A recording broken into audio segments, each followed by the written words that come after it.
Hey guys, welcome back to Game Changers Podcast. Today I am here with my co-host Jaden, as always, and a very, very special guest with Jessica Janzen, founder of the Non-Shareable Foundation, Love for Lewiston Foundation, and author, blogger, so much, influencer, just a little bit of everything. Right, Jessica? Sprinkling it all in, just like you name it, let's make it happen. Awesome. So I guess for people who don't know you already, obviously we have such an amazing story about your life and your experiences to share now. But I guess to give an intro, what would you say to the people that are meeting you for the first time? I just did this intro with you guys. So hi, my name's Jess. If you're tuning in, buckle up is probably the first thing, and proceed with caution. My name's Jess. I moved to Calgary, Alberta from my parents' farm just outside of Winnipeg almost 14 years ago now. And I am married to the love of my life. My husband, his name is Hot Ronnie. We've got 3 incredible kids. And my life took a crazy turn, as I know that lots of other people's have. You kind of have these, speed bumps and roadblocks and forks in the road. And we had a crazy fork in the road in 2016.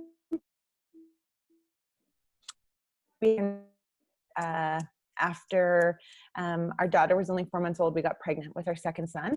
And that was absolutely a wild ride for those of you young people, because these boys are quite young. So I'm assuming this audience might be a little bit younger, but we had sex twice after our daughter was born and used the pull-up method as a form of birth control. And let me tell you, it didn't work, because along came baby number 2. So crazy circumstance Tips for us. Everyone. Tips for everyone. Yes. I'm just saying, you never know. We have a live testament that the pull-up method does not work. Okay. Yeah, it does not work.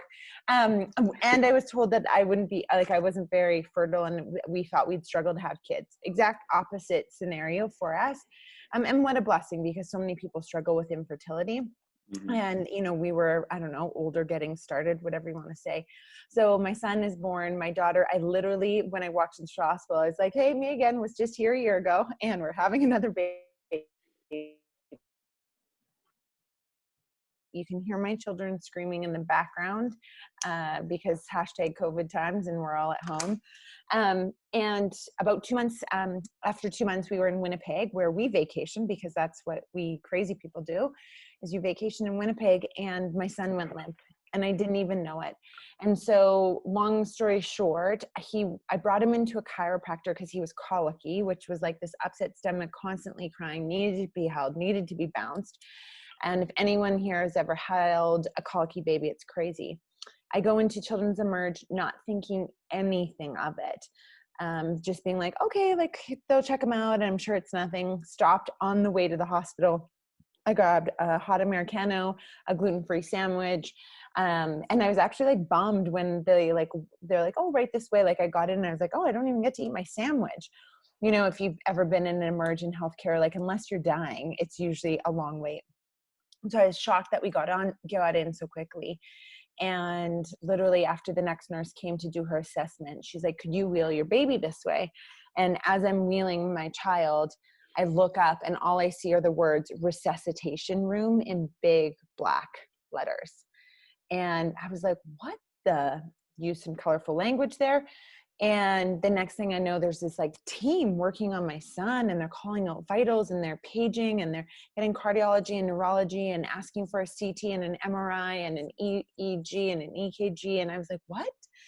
And the quick version of it is that after 6 days, they found nothing in Winnipeg. And we had tested for everything, like a vitamin deficiency, everything you could think of. And we got released. We flew back home a few days later to Calgary. We went and saw our GP on that way to see our doctor. We got a phone call from the hospital saying they had gotten bits and pieces of our file and wanted to follow up with us. And we were like, oh, we're on our way to our doctor's, ironically. She goes and says, you need to go straight to Children's. And so we went to Children's Hospital. They ended up admitting us that day. We repeat all the same tests, just to find out that they believed that our son had a disease called Spinal Muscular Atrophy. And in my book, I talk about this crazy scenario, but 9 years before this happened, I had said I'd never want to work with handicapped kids. They disgusted me. And a week later, I met a little boy and a little girl. but had a rare genetic disease called spinal muscular atrophy. And I had spent the last 9 years of my life helping this family, being involved in their lives, taking them on trips to my parents' farm. We had just finished fundraising almost $50,000 for this family for a new wheelchair accessible van. And I literally, weeks after that check and helping get money raised for them, we ended up having our son with that very same diagnosis. And what I didn't realize was that at the time, my son had the most severe form, which was type 1, which means death before the age of 2. And because he was so young when they diagnosed him, they thought that he probably wouldn't make his first birthday. And unfortunately, they were right. We did a ton of stuff to fight for his life, but we just were not at total peace with some of the procedures. And you could just tell our son had had a really bad choking accident. And so we pulled off the breathing equipment, and he passed in November of 2016. So he's just shy of his 6-month birthday. And that led to a total change in my life. A few months later, it was approaching what would have been his 1-year birthday, and friends said, "What do you want to do?" And we had made a stance to say that regardless of what happened with our son, we would always bring the joy. We didn't know how exactly or what that looked like, but in the hospital, we came up with these rituals of daily dance parties and of, creating the most out of what we could where we would. And on his first birthday, we hosted a fundraiser as like his birthday party. And I was like, let's just raise $10,000. Like, that'd be so cool. I'm like, maybe we could even raise 15. And I just wanted to write a check back to the hospital to say thank you.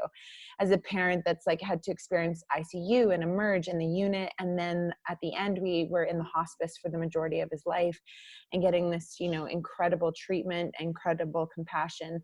I was like, I just want to say thank you and give back. And we weren't in the position to write a check financially. So we hosted this fundraiser. It blew up. We raised 42 grand in one night.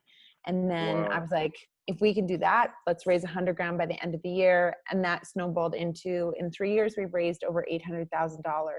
And we're working on implementing newborn screening.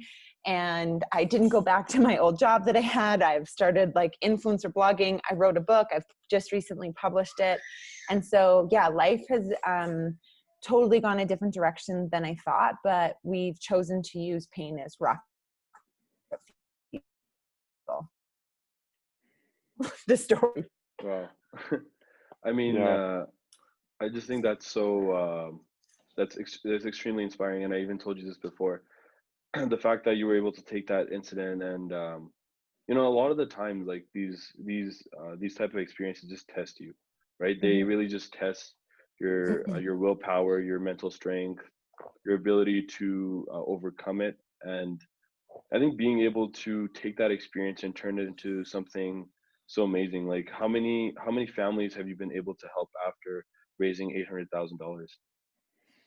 You know what? I don't have that total count. It's something like 20 or 30 families, but I think the more exciting thing I shouldn't say more exciting, but one of the things that we're going to be most proud of and that we've been working on for over 2 years now, it'll be 2.5 years, is newborn screening. And that's so that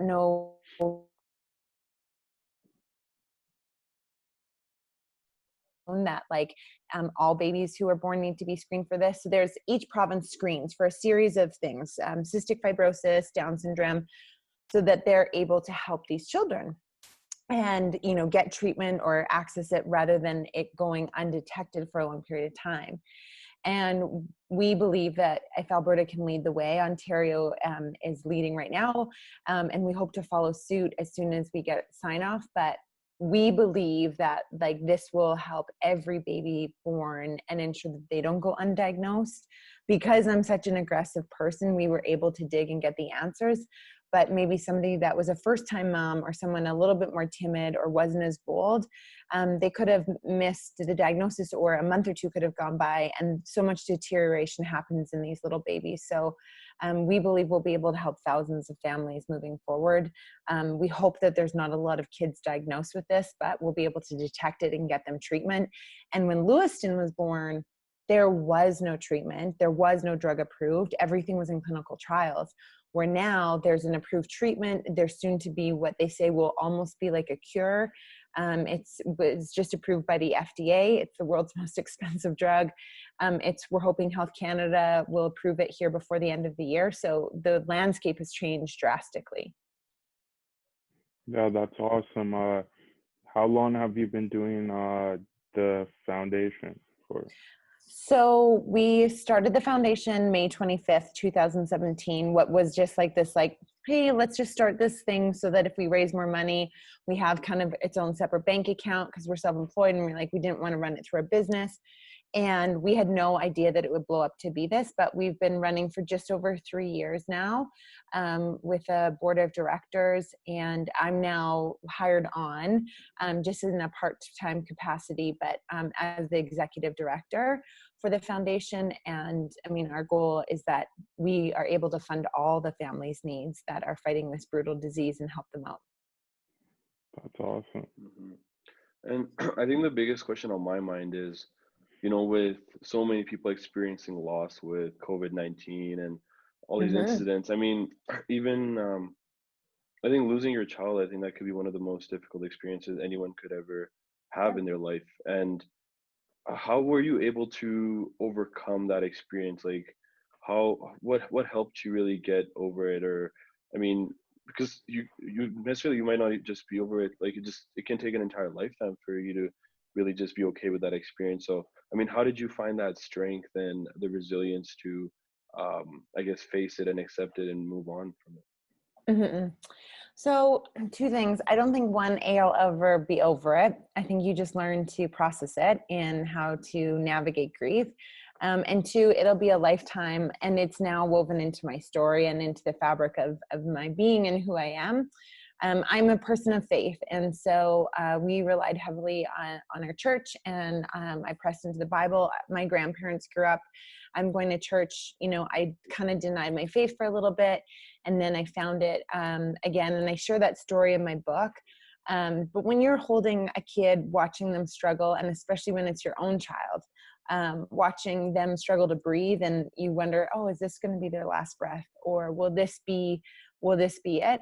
You need to believe in something more than just like, well, that was life, and such as such. And so I have this deep-rooted faith in grace, and it's unmerited, undeserving favor, and it's not a series of things that you have to do, but just grace that's been extended to us. And so I believe in heaven, and that has been a massive piece of my grief and how I get through it, and also my strength, because I don't worry about my son. I believe that he's whole, he's disease-free. And grief is, are we allowed to swear on this podcast, or is it pretty clean? No, go ahead. Grief is a motherfucker. I mean, I love Jesus, but I also sometimes need to say fuck.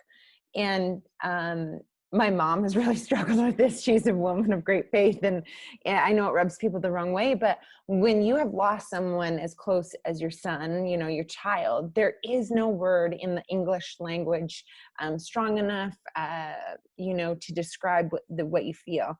And so I've been gifted a life. I have breath in my lungs. I have a beating heart, and I know that I have a choice. And so I do believe that this happened, and that it happened for me. And I believe, like, you're dying, I'm dying, like, we all dying. Like, tomorrow could be my day, and it's like, I want to say, hey, I went out with a bang. I lived it well. I showed up. And unfortunately, I think we all just hope that, you live until you're 85, you maybe hit the 90s. And I'm at peace because I know that our days are numbered. And unfortunately, my son's was only 179. The beautiful part is that his life has purpose, and it still is living out. We're still seeing my son's legacy continue on. And my husband and I, the day we got the news that our son wouldn't make his first birthday, the day of diagnosis, it was August 5th, 2016. So it'll almost be 4 years. I knew we had a choice, and I said, this will either break us or it will make us. It would have broken apart our marriage. It would have broken apart us as people. And we've both continued to press into saying, like, this, we probably, 3 months ago, 2 months ago, in the middle of COVID and being quarantined, we were in the kitchen cleaning up like the 50,000th time. And I said, could you imagine our life any other way? Like, meaning, could you imagine if Lewiston was still here? Could you imagine if I had I'm back, whatever. And he said, no. And it was crazy. We both were in agreement that it was like, this is part of our plan and how our story was supposed to go. It hasn't been easy, but I know that it's part of our story. So rather than denying it, I press into it. I use pain as rocket fuel. I use it to help make change, and I use it to touch other people's lives. And so nothing is wasted. Yeah, that's awesome. So this this incident, it strengthened your relationship with God, and it made you more spiritual. I don't know if I'd use the word spiritual. I was on another podcast and someone said, oh, super religious. Like, I'm just a girl, blonde hair, that loves Jesus, goes to church, reads the Bible. And my two things are like, love Jesus and love other people. And I don't complicate the rest. I believe if we did those two things, we'd see a whole totally different world. Yeah, that makes sense. So you basically found a lot of strength through just faith, and I think through that my really faith, helped yeah. you. Yeah, 1,000%. And I will say this, I have a quote card. Actually, is it right here? Hang on. We launched our pre-sale, so we pre-sold our book, and then for anyone that did our pre-sale, we made these cards, and I don't know if this is showing up the right way, but it says, it's not the load that breaks you down, it's the way you carry it. And it's a Lou Holtz quote.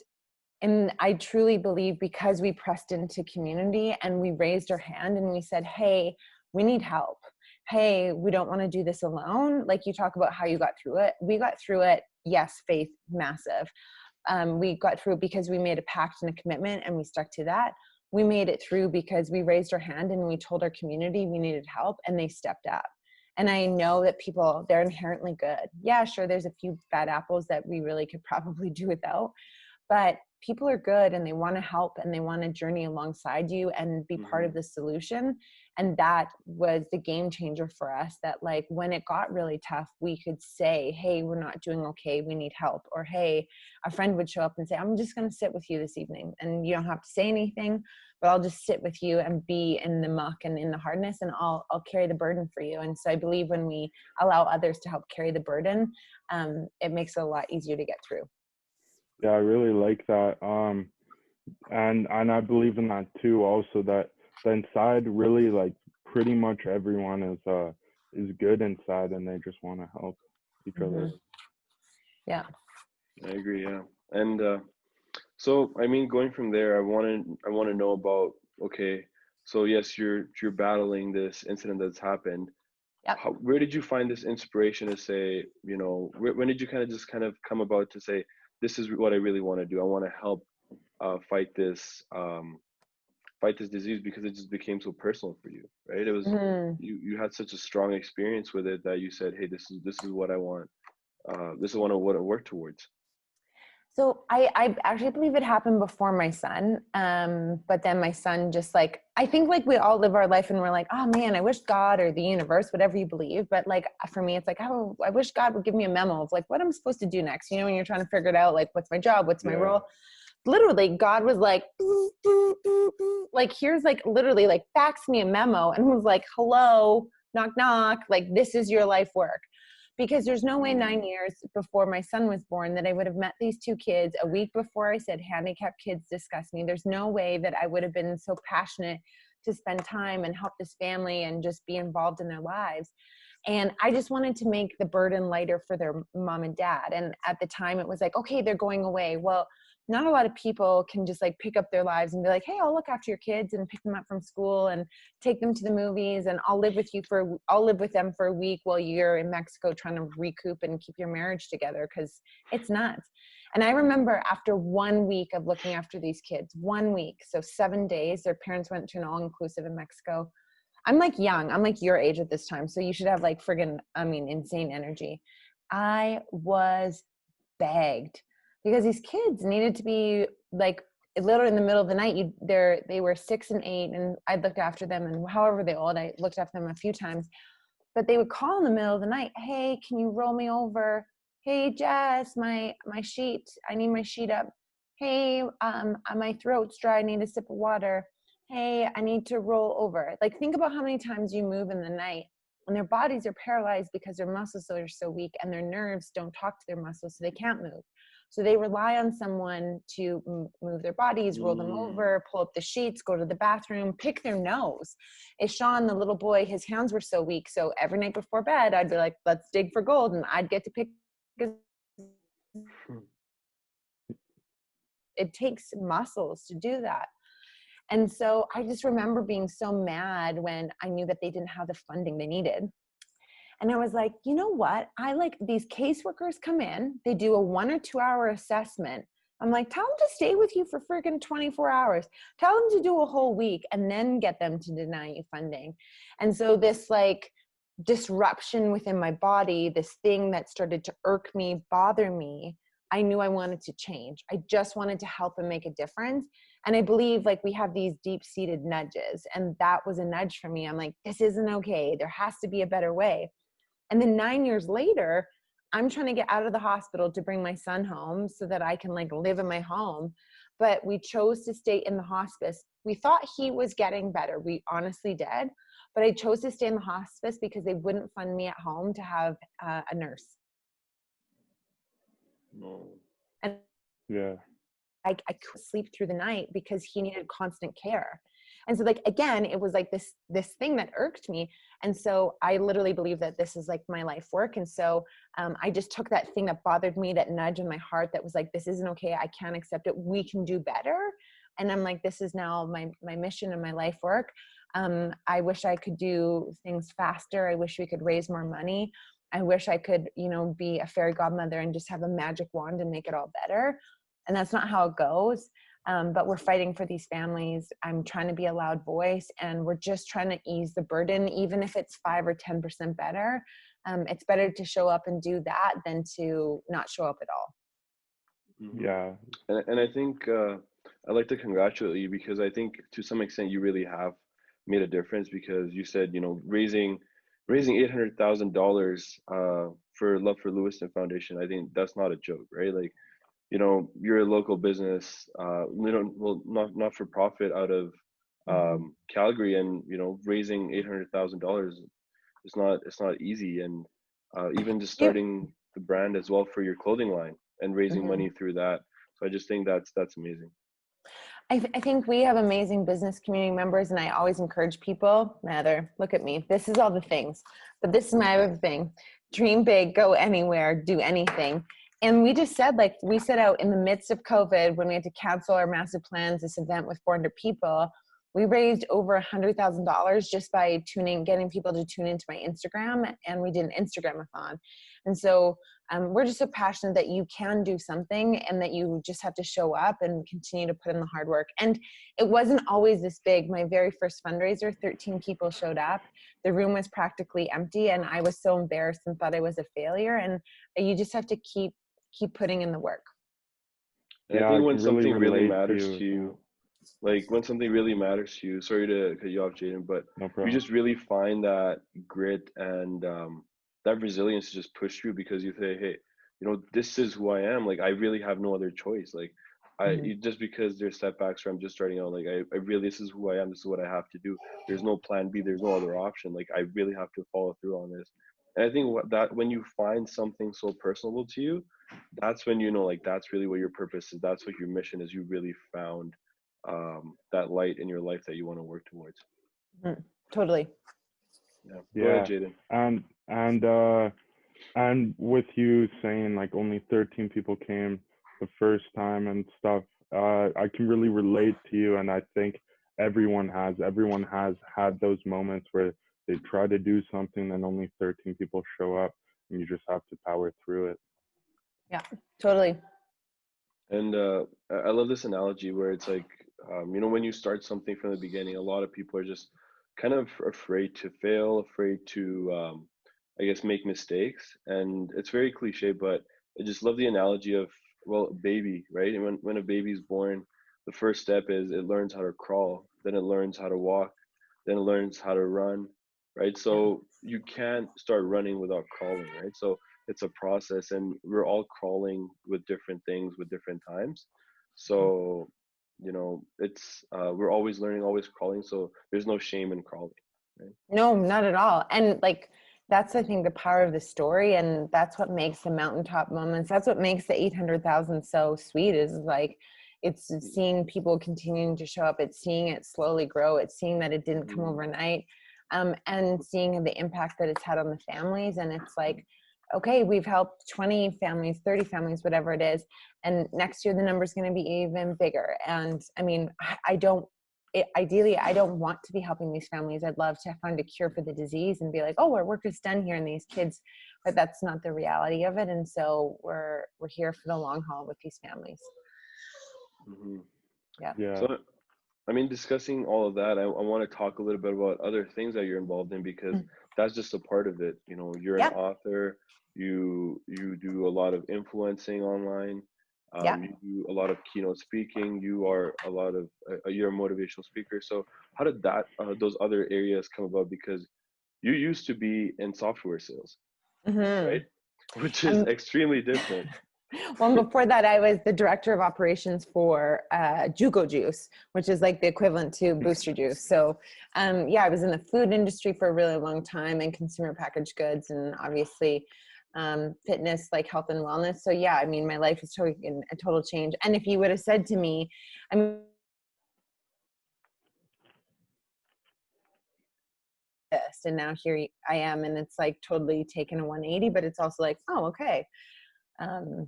Interesting how it comes about. Yeah. Do you think that that this thing happening to your son was like a tipping point for your life, where you just decided to, once the ball started rolling, you just decided like, oh, I can achieve anything. I can just try to do whatever I want to do, and just try my best to do that. Yeah, Jaden, I mean, I think 1,000%. I think when you have something happen as hard as it did for my husband and myself, you learn to stop caring about what other people think, because, and I still struggle with it, but I do a lot better. I don't really care as much as I used to about what other people will think, or like if I have a wild idea, or if I want to try something out. I've let go of the fear of other people's opinions, and I've just pressed into like fully of who I am. And I'm like, it's like, you have your own people. Like, I'm not your cup of tea. Like, that's okay. I believe we should all love each other, and you can do you and I'm going to do me. But I think when I let that go of like, what would other people think? And I just was like, I'm going to have a foundation. I was like, I think we're going to have a wing at the hospital. Like, that's like one of the goals that I have. You know, we're going to like cure this disease, and I'm going to like, these are the things, I'm going to write a book, and I'm going to become a New York Times bestseller. I mean, I talk about that on my Instagram, and most people are like what, you like some like little Winnipeg born like farm girl who's like, what, now on Instagram, like you're going to become a New York Times bestseller? And it's like, damn right. And if it isn't this book, then it'll be a different book. And if it's not the next book I write, then it'll be the third book. But I'm going to go after it because it's important. And so I learned to dream big. I have a tattoo. Lesko, and he says most people die at the age of 25 but aren't buried till 75. And that analogy of like, you know, you're usually young and ambitious and you do the things, and then all of a sudden you start to care what people think, and then all of a sudden like your whole life goes by. And so when my son passed, I was like, why do I care so much about like what other people think? They're not in my shoes, they're not living my life. And even now, having a very public life, you know, you get criticized for a lot of things, you get scrutinized. And I have to just stay true to my core values and to who I am. And the people that sit at my table, my close people, they're the ones that are allowed to call me on my BS and keep me in check. And then the ones up in the nose bleeds that are just, you know, viewing from a screen, creating a fake account, they don't get to speak truth into my life because they're not in the arena. And that's a Brene Brown analogy. And it's taken a lot of work to get there. But when you lose something as precious as your son, you just see how short life is. And we're working on a documentary called 179. And we really hope to spark the conversation with people to say, like, if you had Jaden, or, you know, if you, Harsh, had only 179 days left, like how different would they look?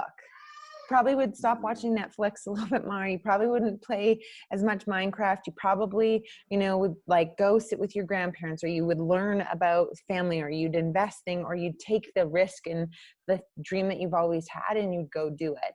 And I'm just so passionate to empower other people to do the same thing. Yeah, that's awesome. That's actually really inspiring. And lots of the things you said, I've never heard anyone say it in like that way. Like you put it in your own perspective, and it's really really inspiring. Hopefully that lights a fire underneath your own ass, so you stop playing so many video games. I don't know if you play video games. I'm just you gotta stop playing video games, man. Come on. Yeah, gotta cut the Minecraft out. Moment of truth here. Do you guys play video games? Not as much. Oh, I only started once COVID came. Like I stopped for like 5 years, and once COVID came, I started just a tiny bit. So now I'm going to challenge you. Imagine the amount of hours that you put into video games. Imagine putting that into your dreams and working on them. And I guarantee you, your life will blow up before your eyes, and you won't even believe what happened to you. And not to say we all need things to check out. You need to be able to watch the Netflix and chill. You need to be able to take the breaks, but it'll really shift your perspective. And I believe we were fortunate enough that when we were told that our son was dying, you live differently. A lot of people, I just had a friend recently, a mom in our community, she put her child down to go to sleep and he never woke up. And you could have been frustrated, you could have been mad, you're like, oh, I just want you to sleep, this young baby, not even 11 months old. But we had the gift of knowing, like, basically it was like, you have less than 365 days.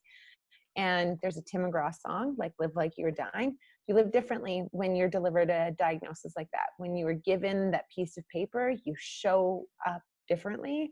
And it just changes your perspective. If it doesn't, then you're clearly not paying attention. But that was like someone smacked me across the face and said, Janzen, like, wake the F up. Yeah. And I think you mentioned a lot about really just living every day to the moment.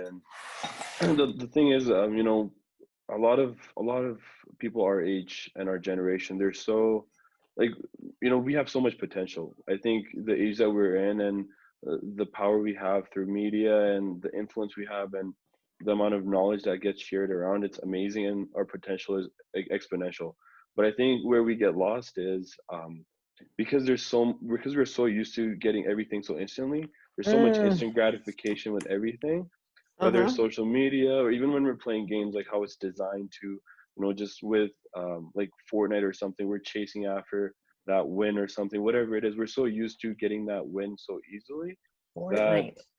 that That's what the cool kids are playing, not Minecraft. See, I don't even play video games. Fortnite is done. Fortnite is done. You're late. Oh, Fortnite is done. Fortnite is done. Okay. It's Warzone. It's Call of Duty Warzone right now, which is changes every week, just something every week. Yeah, but the point being, we're so used to instant gratification. Instant gratification, everything, likes, comments, whatever it is, through social media, our laptop, computers, everything we engage in, right? It's very, Tinder, swiping left, right. We're so used to gratification, validation everywhere, that when we have to go through an experience that could take a lot of time to get validation, maybe build a business or a not-for-profit that could take 4 to 5 years to really build up from the ground. When we think about 10 years. 10 years, yeah, like 4 or 5 years is like, you're lucky. Like 10 years is what actually is the average. But and most businesses don't even. Most businesses, sorry, my son's crying in the background. Most businesses don't even make it the first year. Like, if you can make it past year 5, like, you're in it for the long haul. And it's exactly like you said. I think we're in this and we're now trained and conditioned. Like, even my brain now works like, I'll post something on social and it's like a dopamine hit when someone like comments or likes or like tells you about encourages you on the work that you're doing. And so then when you don't get that, it's really easy to want to quit and give up. But your generation, even me in my life, like, you literally can dream anything up and you can make it happen. You literally can. And I just think it's like, what has your brain and your mindset been conditioned to actually believe? And fortunately, I had a mom and a dad, you know, they've been married for 40 years. God bless them. They're absolutely freaking hilarious. I love them to bits, but like they conditioned me to believe that I could do anything. My mom's notes were like, you can do anything. Like God created you for good things. Like, I can't wait to see you do it. My mom was like, always like, go get him, Tiger.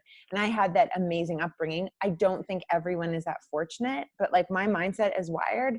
I'm like, oh, we need to find a cure for SMA. Okay. Like, what do we need to do? Roll up the sleeves. Let's go. How much money do we need to raise? Okay, let's go do it. And that's not always the case, because sometimes when it's hard work and it's like, oh, this isn't just like a 1-year thing or a 6-month thing or a 1-day thing, and this is like a lifetime now commitment, it's hard. It's really hard. And I think that's what you really need to do. And that's what my message is always about. You know, even when I do life coaching, it's the first thing we're taught is the number one step is awareness, right? And because we're so caught up in all these different stimulations all around us, we have such a lack of self-awareness where often we don't even know who we are, like what our dreams are, what's important to us, right? What do we value most? And I think until you really explore yourself and try to understand, hey, this is what matters to me, these are my experiences that really cultivated who I am, who I want to become, and these values I want to, you know, implement in my life on a daily basis to make the most out of every day so I can, you know, sleep at night. That's what really matters. And that's why it's kind of like you kind of really need to keep yourself in check, and like you said, I kind of understand what matters to you the most, right? And sometimes I think we don't pause, or all of these signs that we're like looking for about what we should do or what's the thing, or like, I'm scared if I choose this then I'll miss out on that. And my whole book is about an abundant life. And I believe you have an abundant life when you respond to the nudges. It's like, what are those nudges on your heart? They're like those whispers, those tugs, those pulls. And that's how I believe I've brought the joy. My whole like hashtag theory, philosophy, mission in life is to bring the joy. Like you're grocery shopping, bring the friggin' joy. Do a high kick from the store when you find the jam that you like. You know, bring the joy even to your son's death. Bring the joy into the tough, mundane. Bring the joy into cleaning up the kitchen floor for the 19th time, whatever it is.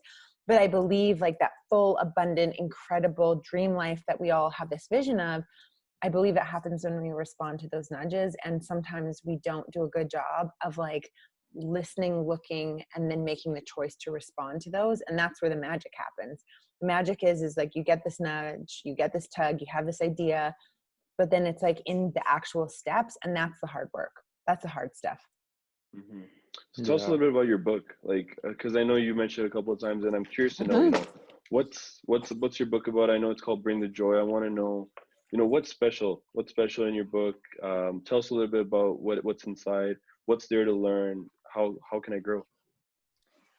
So I wrote this book. It took me 6 years to write it.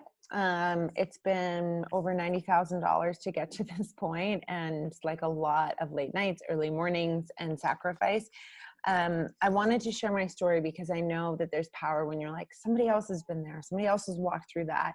It sometimes gives us the courage on the days that are really hard to keep going. And so I dedicated this book to anyone who is in or has been in darkness. I said, there's light, there's hope, but most importantly, there's joy. So the joy is coming, just keep responding to the nudges. And it shares about my faith. It shares about the journey with my son. It shares about the crazy romantic saga with my husband and how I had to confess my undying love for him 3 or 4 times before he finally snapped to it and got some sense knocked into him. It shares a little bit about my career, but it truly is like a memoir of my life and the decisions I've made.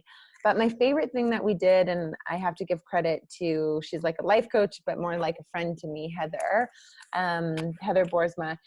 She was like, what if at the end of every chapter you wrote the nudge, the choice, and the joy?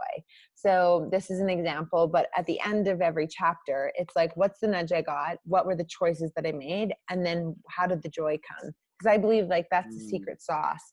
Wow. And I think like, my neighbor's on the farm, he hasn't read a book in 45 years. He's in his like late 60s. Maybe it's even more than that, but he's in his 60s, hasn't read a book in forever. And he was like, oh my gosh, even I can read this book and it's relatable and it feels like I'm just having a conversation with her. And so this is totally it's not eloquently written, but it's written the way I speak. It's written from my heart. Like we talked earlier before I think we started recording, it's going on Audible. It's on our website right now if you do want to buy it and do the audio copy. Not quite as fancy as Audible, but it works. And I believe, you know, whether you're 95 years old or you're 19 years old, the book has something in there for you. Awesome. Yeah, I mean, I'm gonna be excited. I'm excited to read the book and I guess learn and I guess connect with you and your story. See less Fortnite, more reading.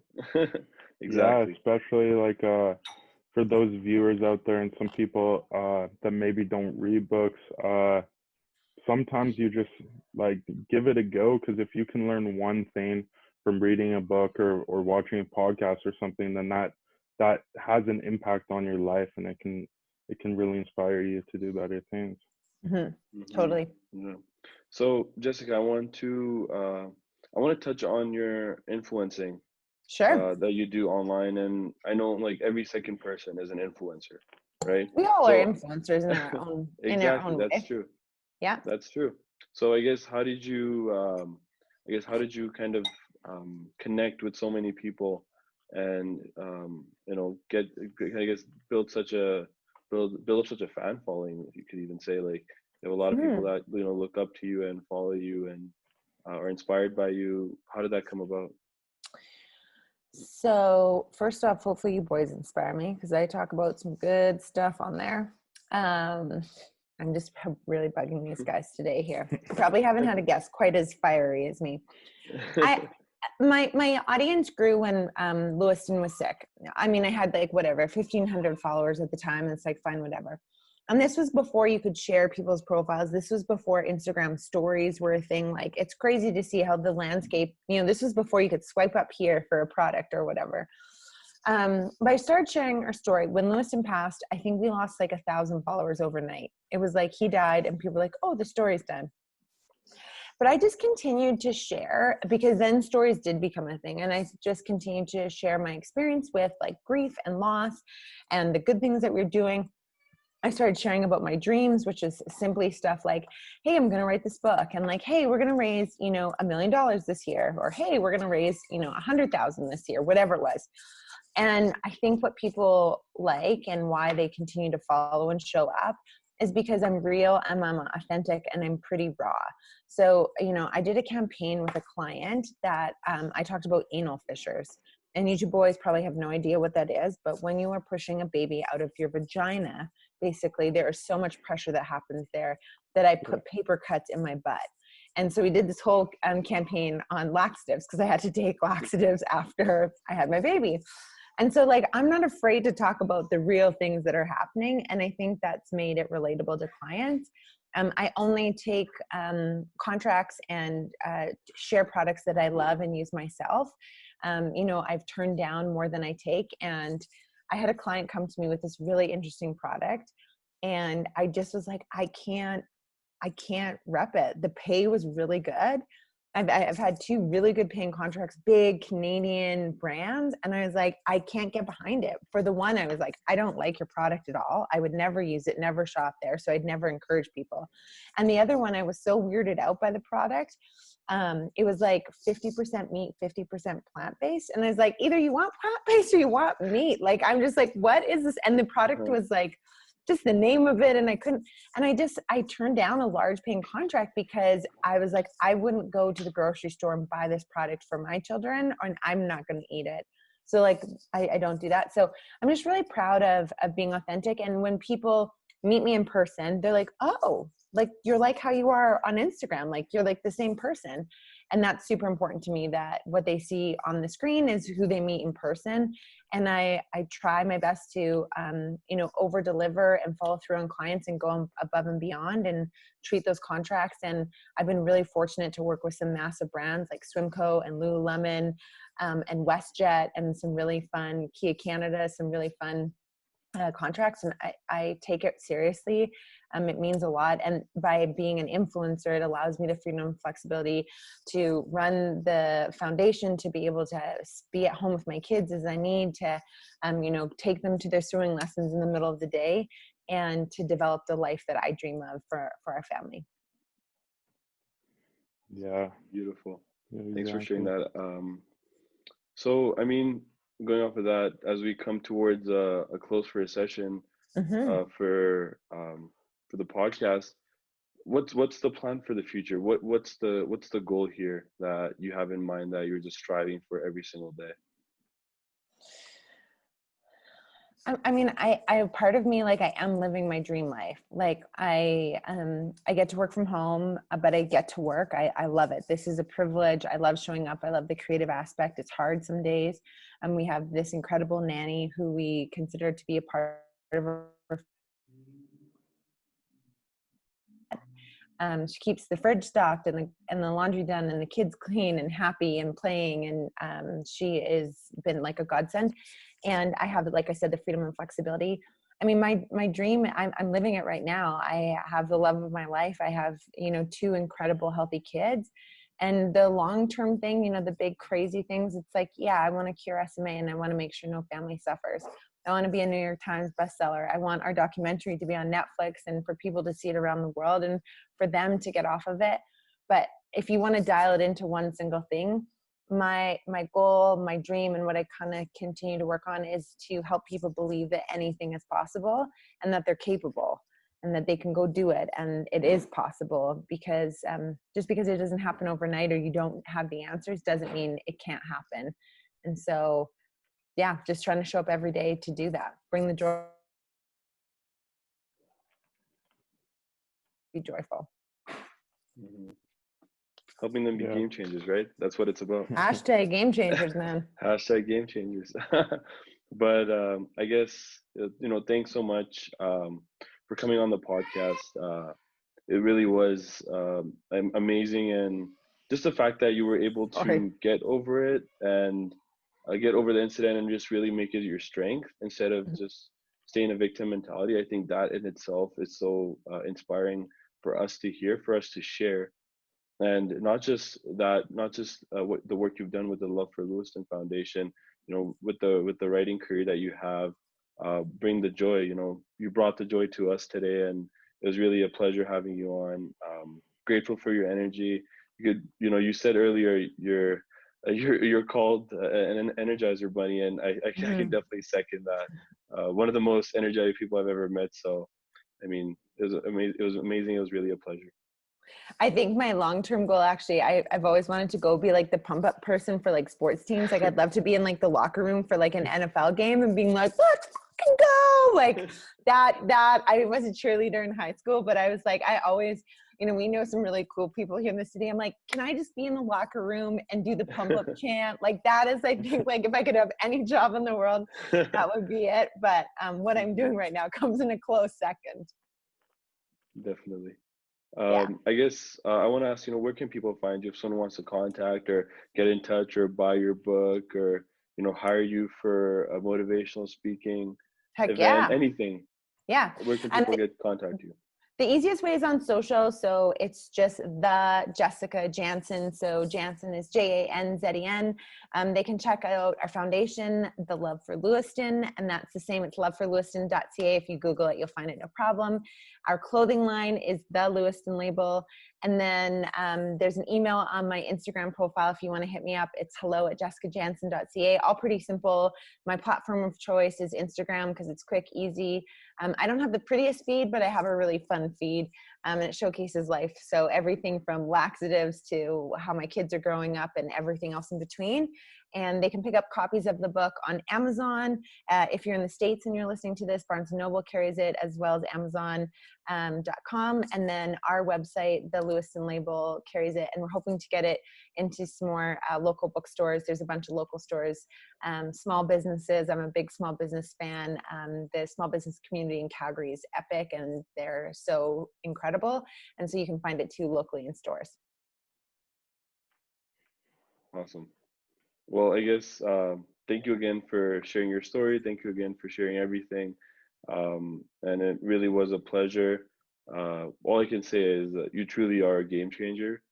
You really have, you just turned it around. You changed everything for yourself, for your family, professionally, personally.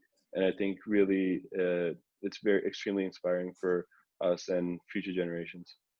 Well, thank you guys so much. It's a pleasure to be here. Less video games, more reading, and more doing. So roll up your damn sleeves, dream big, go anywhere, do anything.